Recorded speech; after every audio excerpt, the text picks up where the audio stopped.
Ustadz, banyaknya bencana-bencana alam di Indonesia, kemudian maraknya atau sudah mulai banyak dakwah di Indonesia, ini juga memberikan satu hikmah. Banyaknya umat muslim di Indonesia tahun bersedekah untuk membantu kegiatan dakwah dan juga misi-misi kemanusiaan.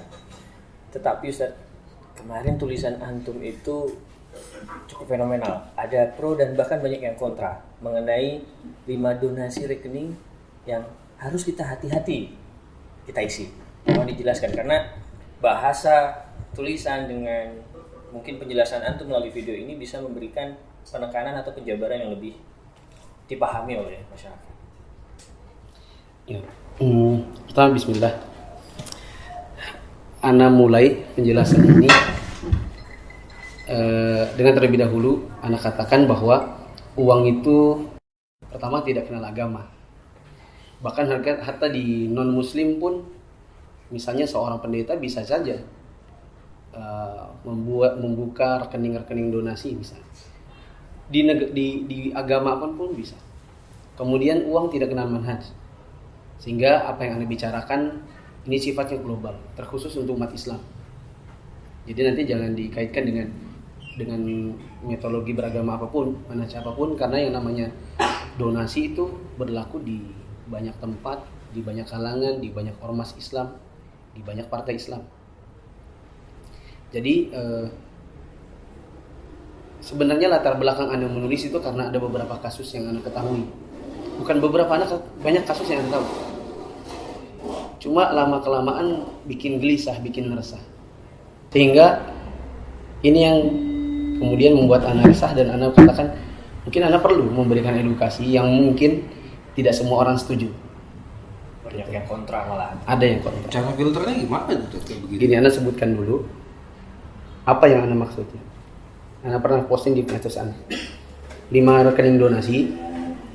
Kita perbaiki bahasanya. 5 rekening donasi, antum harus hati-hati untuk mengisi. Apa saja itu? Pertama, Anda sebutkan rekening donasi. Yang rekening itu pemegang namanya adalah satu orang ustadz, yang isinya masuk keluarnya tidak ada yang tahu kecuali dia. Bisa dibilang begitu. Atau ikhwan terlalu percaya. Dalam hal ini Anda tidak mengatakan tidak ada ustadz yang amanah, enggak. Karena sebagian orang mengira Anda bilang enggak ada ustadz yang amanah lagi kok di zaman ini. Enggak, Anda enggak bilang begitu. Tapi yang Anda katakan adalah setiap ustadz itu pasti punya lupa. Itu tidak. Kita kan dinamakan insan karena kita itu suka nasia, suka lupa. Nah, ustadz seamanah apapun dia pasti punya lupa. Karena dia punya lupa, maka jangan sampai sebuah rekening diatasnamakan dia, kemudian dia gunakan sendiri, masuknya keluarnya nggak ada yang tahu kecuali dia. Ini bisa kita simulasikan dan sangat logik. Misal ustadz tersebut punya beberapa ATM di dompetnya. Waktu dia mau bayar, dia mau gesek misalnya, waktu dia belanja ke swalayan misalnya, dia buka dompetnya, di situ kan ada beberapa ATM tuh. Misalnya rekening pribadinya yang betul-betul pribadi menggunakan satu bank, donasi di bank yang lain. Tapi dia tidak menghafal yang mana rekening donasi, yang mana punyanya, misalnya nggak ditulisinya. Hanya dia yang tahu. Kemudian dia ambillah kartu itu, dibuatnya gesek. Yang dia pakai rekening donasi. Kebetulan namanya sama persis, yaitu namanya dia, pin yang sama. Karena dia takut lupa, maka dibuat pinnya sama. Diketik yang manapun, keluarnya uang itu bayar, tetap bisa. Ya atau tidak? Iya. Ya. Contoh yang lain misalnya, anggaplah dia tahu, oh ini rekening donasi. Aduh, tapi saya nggak bawa uang cash. Daripada malu nih, sudah terlanjur di kasir, semua udah di scan, masa dibalikin lagi? Pakai dulu, gesek, nanti kan bisa dibayar. Apakah dia pasti ingat? Nggak mesti. Ana pribadi, tiap bulan, bahkan mungkin hampir tiap 2 minggu, Ana kan ke bank print semua rekening Ana di buku tabungan. Terus Ana namain satu-satu. Karena tidak semua nama tertera di rekening pribadi. Misalnya Ana bayar apa, belanja apa, siapa yang nyetor ke Ana, karena Ana juga punya bisnis. siapa monitor apa, anak keluarkan kemana, kan harus dicatat. Kadang waktu kita print rekening koran nggak semuanya tercatat. Nah, apalagi seorang ustadz yang mungkin dia jadwal kajiannya banyak, jadwal baca kitabnya banyak. Akhirnya yang kayak gitu mungkin dia terlupa. Itulah kenapa anak bilang, ya, seharusnya sih memang ustadz kalau dia punya rekening donasi, jangan sampai dia tok yang pegang.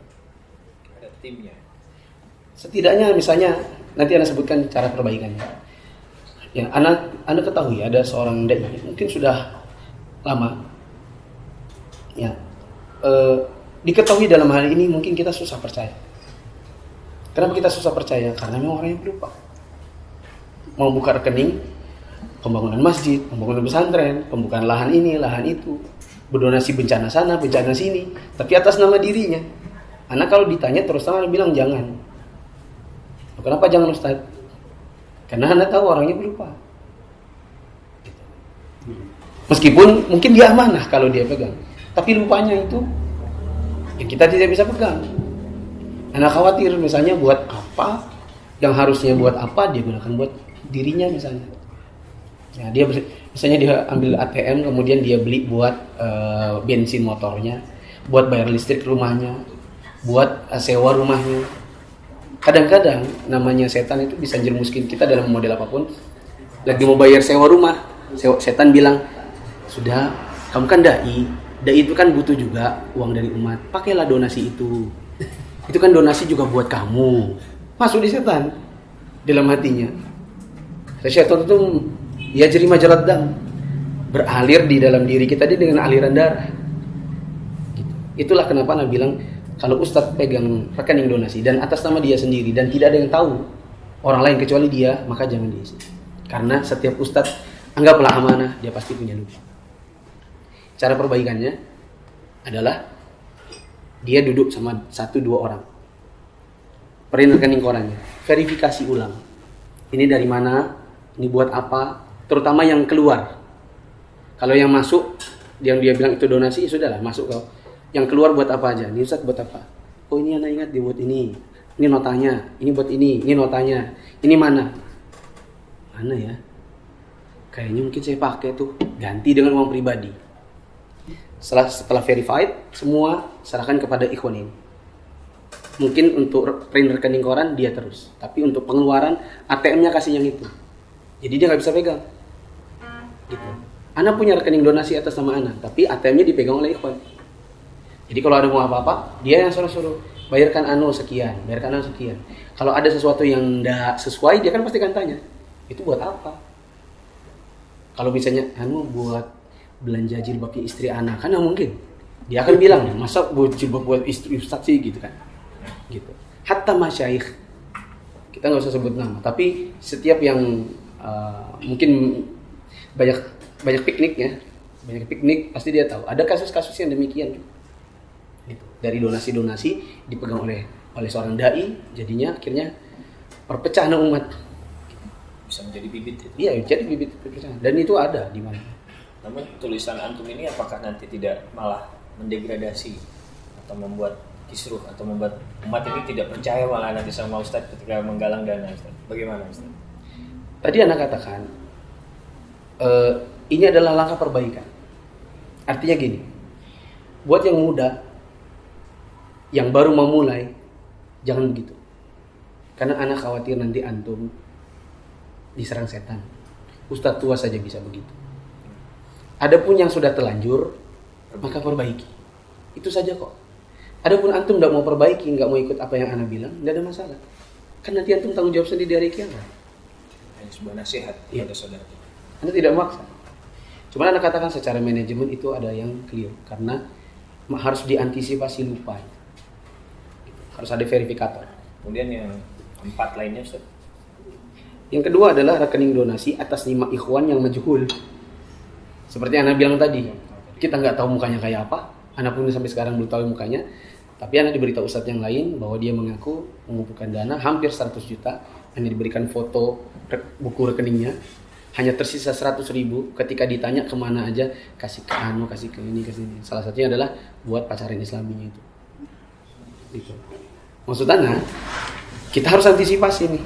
Nah, buat ustadz yang ada di satu kota, misalnya di Bali, ikhwan-ikhwan yang memang sudah dikenal, ya teman-teman ini misalnya yang ada di Bali mengaji, kita kenal kok ada orang bikin juga misalnya Bali mengaji sunnah, anggaplah gitu, kok bikin donasi, nah ini harus diverifikasi nih, dicari orangnya, antum siapa akhi, kok buka donasi atas nama siapa yang bimbing antum, kami nggak kenal antum, kenapa, kita khawatir nanti dia gunakan untuk dirinya sendiri, gitu.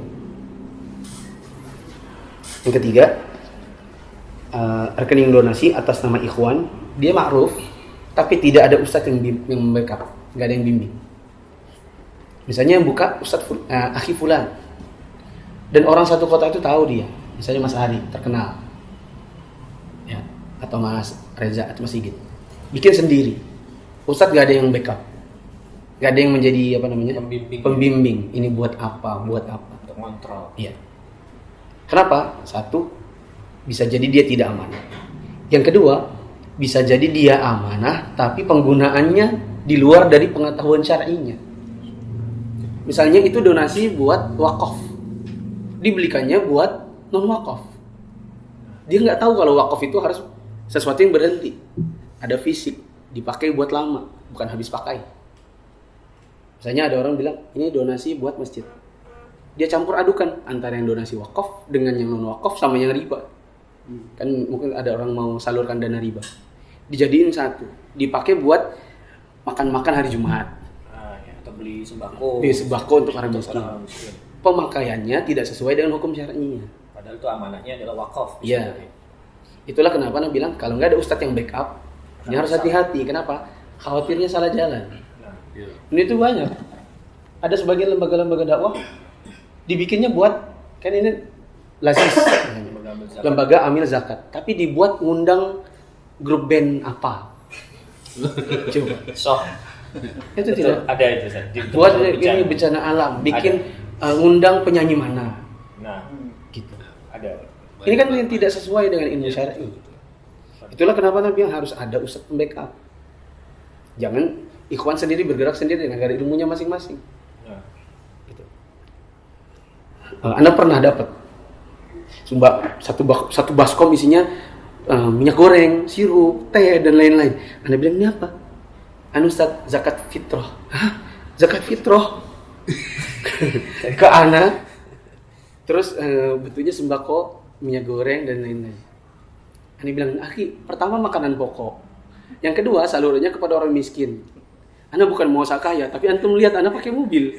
Masa iya Anda dikasih zakat fitrah? Gitu.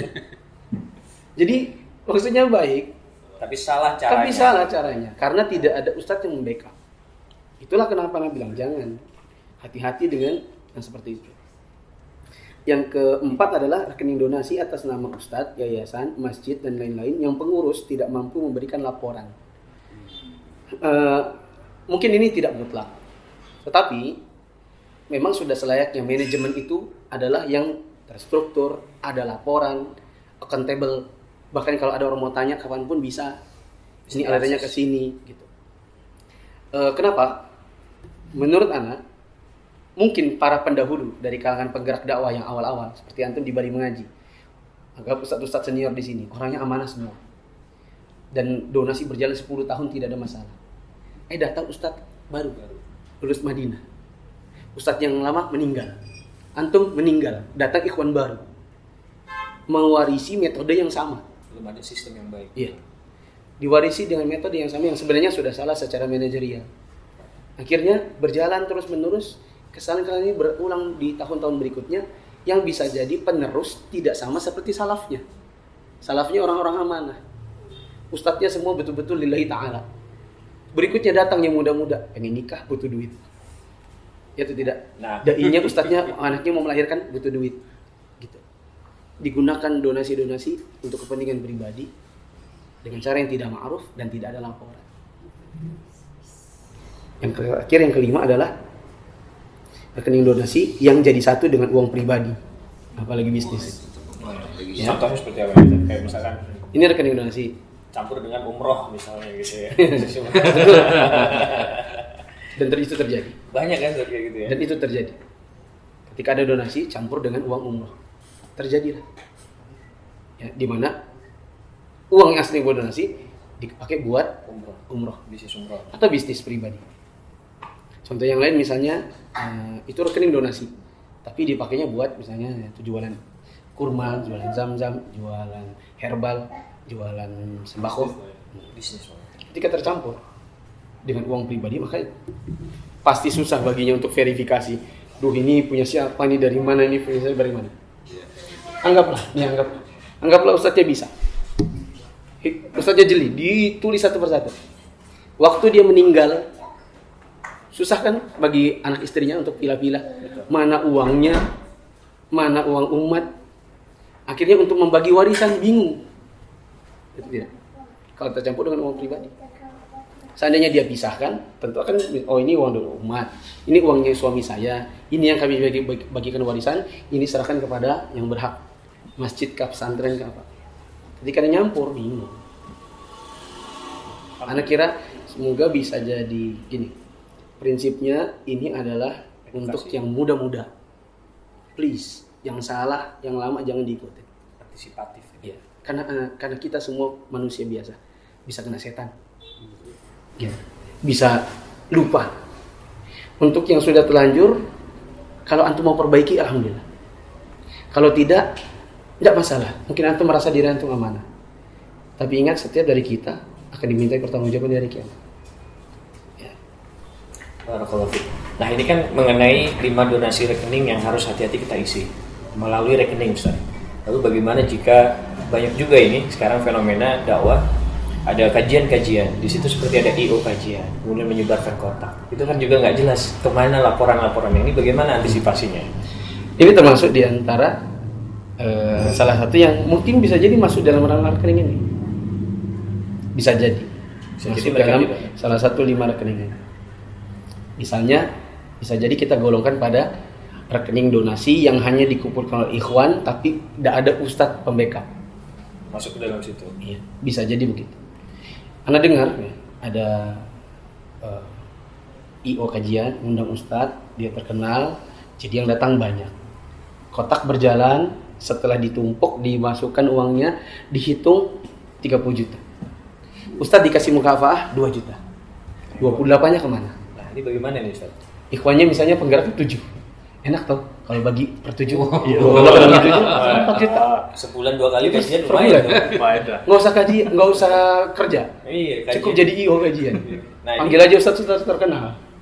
Itu tidak. Gitu. Jadi dakwah ini memang seperti yang antum bilang, dakwah itu alhamdulillah kalau bisa maju.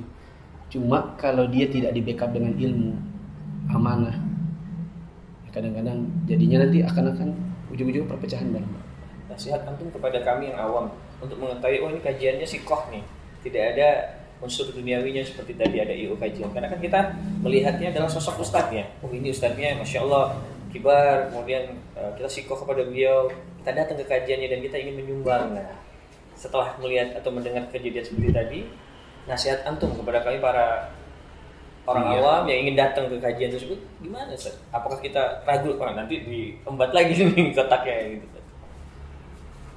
Hukum asal dari seorang muslim itu adalah dipercaya dan tidak dituduh kecuali ada bukti. Hukum asal dari seorang muslim, dia adalah dipercaya dan tidak boleh dituduh apapun yang tidak ada bukti. Maka kalau antum memang yakin dengan ilmunya, ambillah ilmunya. Akidahnya lurus, ibadahnya benar, dia orang yang punya ilmu yang mumpuni untuk mengajar. Urusan dia ternyata di belakang itu urusan dia dengan Allah.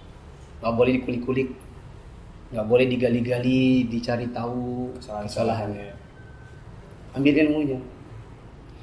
Dan pesan ana, bila ada sesuatu yang mungkin salah dari seorang guru yang kita ambil ilmunya, maka yang paling benar adalah bukan ngomongin dia di belakang, tapi ngomongin dia di hadapannya berdua. Sebagian orang itu ada yang nggak suka sama gurunya, diomongnya di belakang. Itu pun kadang-kadang sepertinya gitu. Kata-katanya masih kayaknya, sepertinya, kayaknya ya, gitu. Sesuatu yang belum pasti. Ada cerita dari murid-muridnya Syekh Sa'di. Suatu hari mereka jalan sama-sama bersama Syekh Sa'di dengan murid-muridnya melewati seseorang yang ketinggalan rokoknya. Syekh Sa'di yang bilang, Fulan, ini rokoknya ketinggalan. Maka orang bilang, Syekh, kok dikasih tahu? Kan nanti dia merokok. Coba kalau tadi ditinggalin aja, dia gak bakal merokok. Kata Syekh Sa'di, apakah kamu yakin dia ketinggalan rokok, dia gak bakal beli rokok? Dia bakal beli rokok, namanya orang perokok. Dia akan cari rokok, menggantikan yang ketinggalan ini. Uang yang tadinya mungkin dia bisa kasih ke anak istrinya, dia pakai buat anggaran rokoknya. Jadi dua mudaratnya, ngerokok tetap, uang buat anak istri jadi terpakai. Mending tak kasih tahu, dia ambil, kita kasih tahu, ini haram loh. Gitu. Jadi ada sempat dakwah. Kalaupun nanti dia ambil dan tetap merokok, setidak-tidaknya dia tidak menimbulkan mudarat buat anak dan istrinya. Nah, itu sesuatu pemikiran yang kadang-kadang seorang ustadz one step ahead daripada murid. Dia berpikir lebih jauh, yang murid kadang kurang dari itu. Meskipun Anda katakan tak semua ustadz pasti lebih benar daripada murid. Maka cuman Anda bilang, kalau seandainya kita sebagai murid tahu ada kesalahan pada guru, paling bagus dia diomongin, bukan dibicarain di belakang. Termasuk dalam masalah rekening donasi. Alhamdulillah, mudah-mudahan ini bisa dipahami oleh semuanya, karena bahasa tulisan dengan penjelasan seperti ini kita akhirnya lebih clear, Ustaz. Ya, anak juga sadar kan kalau nulis panjang banget gitu. Kalau dijelasin gini mungkin orang lebih paham. Sekali lagi, uang itu bisa kenal siapapun, tidak kenal manhaj, tidak kenal agama, maka siapapun bisa kena fitnah dari uang itu oleh seorang yang harusnya diberi amanah, dia tidak amanah. Yang kedua, jangan aman dari setan, karena siapapun bisa kesambet. Mau dai, mau thalabul ilmi, mau ustadz, mau pendeta, sama saja. Setiap orang pasti bisa kena bisikan-bisikan untuk menyelewengkan dana uang yang ada di depan mata. Jazakallah khair, Ustaz. Jazakallah.